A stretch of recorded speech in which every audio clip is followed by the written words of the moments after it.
No, I know that people. I think someone is assigned to him because I remember seeing his name on the list. So, and you both did Ancestry.com, is that right? Yep. Okay, so maybe I'll just kind of jump into it then. I'll skip the first couple of questions to kind of go along with that. How did you kind of make the switch from Ancestry to getting into this current thing with the e-learning tools and with Agilex?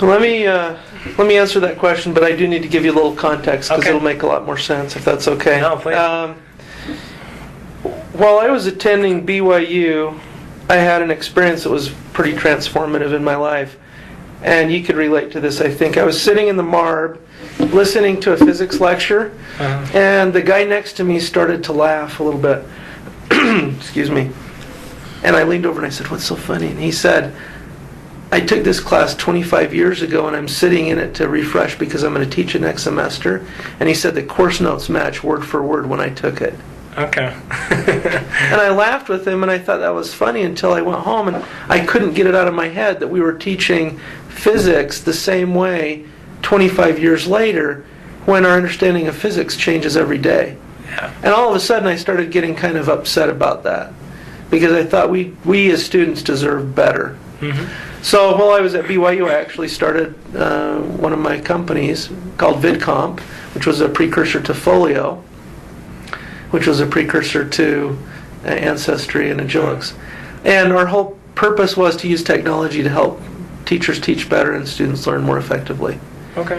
And what we did was connected PCs, some of the very first ones, because this was a long time ago, to video disc players.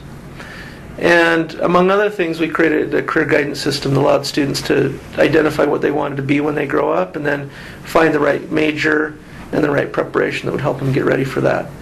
And what we found was the technology was very impressive and it was very capable, but it was ahead of the market's ability to assimilate it. This was before CD-ROMs even existed.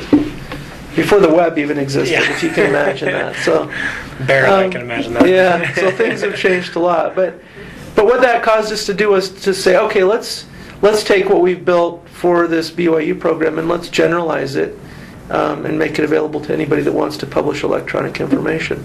So we moved from career guidance to a general thing, and that's where Folio was born. Folio was designed to help take materials that are on paper or in books and deliver it electronically. Okay.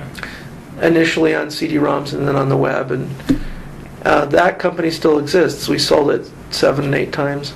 We sold it to LexisNexis, who was sold to Reed Elsevier, and then we spun it out and sold it to Open Market, and then we brought it back to Utah as Next Page, and then we sold part of that out of Next Page, or the people running Next Page to Darren and his friends. So you're still, were you involved in it still? I was involved in it for the first couple of transactions. Okay. And then after we were at Open Market for a year, I'm an entrepreneur through and through. So anytime we sell a company, I give them a year and before I go do my next thing. Okay. So I just finished my next year, but they brought it back, and Brad Pello and Darren Lee and others ran it here, and then sold the Folio parts to Microsoft. And now it's part of Rocket. Okay. But the point about that was we learned a lot about how do you create very scalable systems that can deliver lots of content to lots of people. And so when my brother Paul started Ancestry.com and asked me if I would come and be the CEO and help him raise capital and build a team, we took a lot of what we'd learned at Folio to apply it to Ancestry. So I brought Dave McGinn in as our COO and CFO. I brought Mark Wolfgram in as our VP of Development. Those guys had been with me at Folio. And we created this Ancestry technology platform, which is one of the biggest properties in the world in terms of amount of content. It's got petabytes of content, billions of database records, and millions of subscribers or subscriptions. And you can't avoid the ads on TV now, right? Yep. They're playing everywhere. So that's one success story.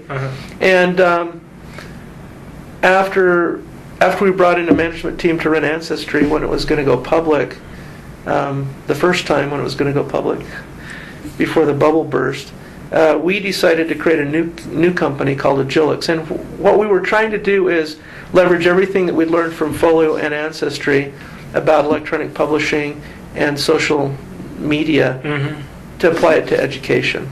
Okay. So that's the backstory, right? Okay. Started a long time ago as an Yeah. undergrad, then did a couple of these companies because the world wasn't ready, and then we said there are 3 megatrends that are going to come together to change everything about learning. The first megatrend is mobile devices. Mm-hmm. And this is 10 years ago, so it sounds kind of obvious now, but it wasn't that obvious. Uh-huh.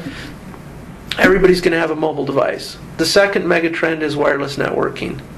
Everybody's going to be connected wirelessly to stuff in the cloud. And the third megatrend is these hosted web services where you can get access to information anytime, any place.